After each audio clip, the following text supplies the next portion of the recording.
Here's a Keep It Chill Talk. It's the one and only Ghost with a shadow in the front. And I woke up this morning with mixed feelings, mixed emotions, and I'm going to jump straight into it. Just on a quick side note, if you like the video that you see, please hit the notification bell to be alerted for any upcoming further content that I may release. And also, if you're not subscribed to the channel, please subscribe. I'd highly appreciate it. Now, on to the video. Before I get into Mike and Jake, let me start by saying Amanda Serrano and Katie Taylor by far fight of the night once again. I think most boxing fans knew that was going to be the fight of the night. And I've never really felt sorry for any fighter, but yesterday I felt sorry for Amanda. And not because she's from Puerto Rico, but I will say, man or woman, she's by far the best fighter currently out of Puerto Rico representing the island. And I'd be remiss to say that there's a small part of me that, you know, I did want her to win for that reason. As much as I don't like the race bait, I do love my people. But that's not the reason why I'm upset. I'm upset because I feel like when I watched the first fight between Katie and Amanda, I gave it to Katie. I understood why they gave it to Katie. However, last night, I feel like there's a lot. If this was a trial, like, I feel like there's a lot of evidence I could provide to you that shows that Amanda won that fight. Number one, CompuBox numbers. We know that as boxing fans, we know that that's not the telltale all, you know, because just because, for instance, it might say I landed 50 punches and you land 20, right? 30 of my 50 could be pity pat punches, and I don't know, half of your punches were power punches and knocked me down numerous times. It doesn't tell the whole story. However, yesterday, the CompuBox numbers is just one of many that shows why I believe Amanda won. I mean, number one, Amanda threw over 200 more punches than Katie and landed over 100 more than Katie. And we know that a lot of those punches were not pity pat punches because Katie was getting rocked numerous times by Amanda. And in round one, if the round was longer, I think Amanda could have actually finished Katie.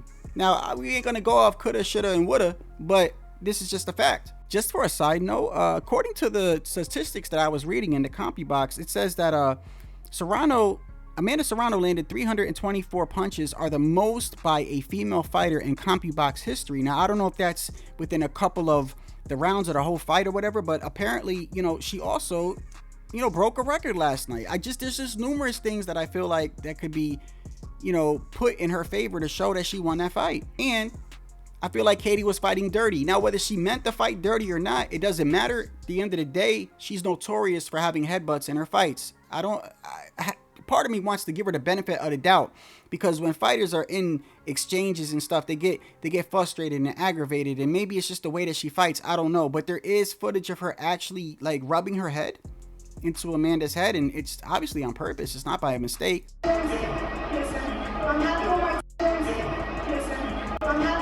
Katie also had a point deducted from her, and I feel like that headbutt was the cut was so nasty on Amanda. I feel like it drained her. And now, this is not to take away from what Katie was doing later on in the fight, because I've always said that I feel like Amanda needs to get better defense. She gets her heart. She starts getting into these exchanges where she's throwing constant punches and she's neglecting to block. And I feel like that actually, when you take numerous punches like that, I feel like that's why Katie was winning rounds. I feel like if she would have just blocked some of those punches, bro, she would have just, I don't know, some blame has to be put on Amanda. But however, even with that, I do not see how mathematically how Katie won that fight, man. I feel bad for Amanda. I feel like there's no point in fighting her a third time, because I feel like last night is the best that she's gonna do against her, unless she knocks Katie out.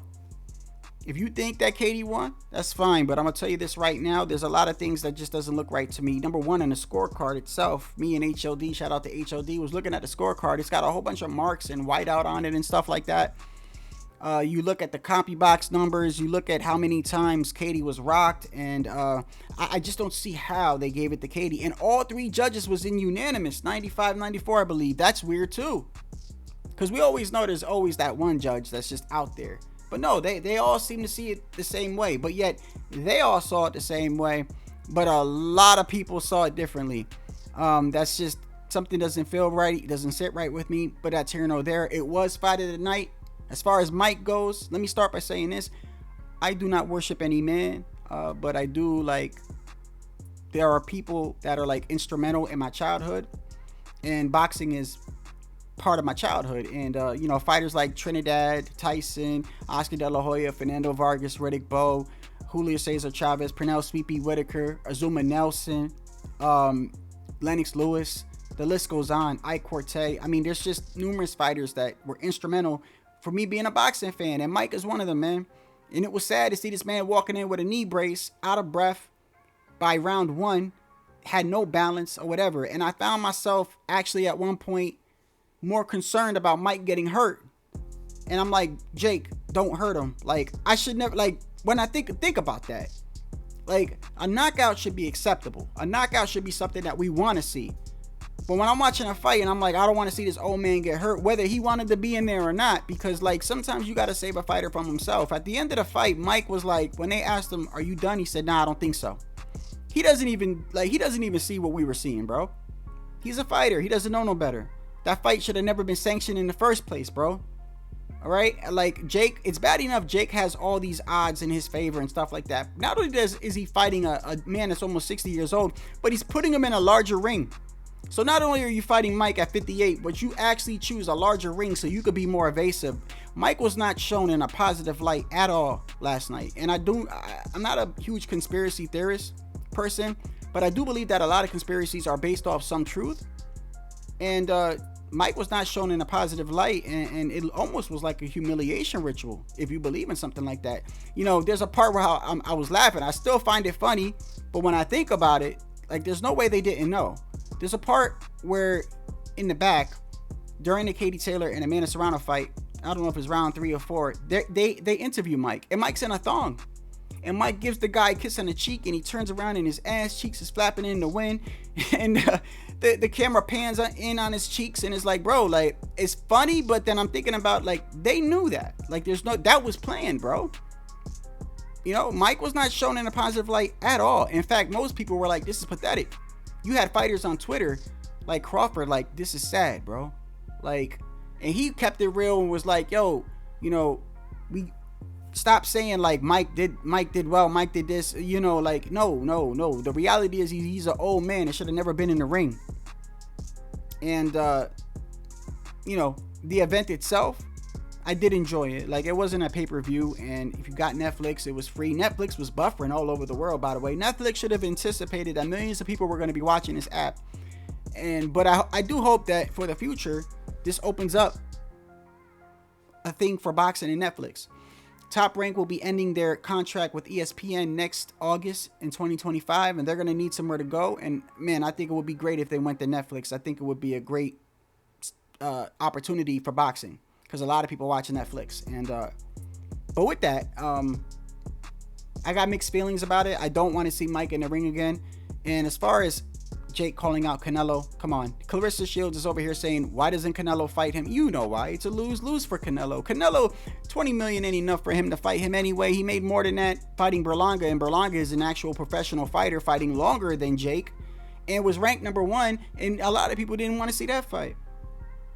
If he was to fight Jake, they're going to say, look, Canelo's cherry-picking a content creator, a kid that was acting in Disney. Like, it's a lose-lose for him. Come on.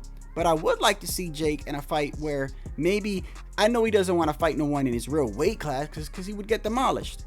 The one time he did fight someone with some pedigree, he lost. Tyson Fury's brother, Tommy Fury. But why don't you try fighting, I don't know, a professional fighter a couple weight classes lower than you? Why don't you try fighting someone like Erickson Lubin? You know why you wouldn't do something like that. Erickson Lubin probably, he's not number 1 at 154. He's like what, ranked 3, 4? Top 5. You say you want to be champion, Jake, right? Well, I mean, gotta start beating someone with some substance, bro. Someone that's a threat to you, my guy. You beating up on old men. That's the truth. Boxing fans see that. You can't have both. Like, you can't have your cake and eat it too, bro. You gotta, like, you know what I mean? That's how I look at it, bro. I feel like a lot of people want to have their cake and eat it too. At the end of the day, a lot of us watch this because of Mike in the undercard. And the main fight was lackluster, bro. It was more pathetic than anything. It was sad for Mike. But Mike made 20 mil, so I guess he won the war in the end. Either way, I did have a great night. Not sure how you viewed everything, but that's how I viewed it.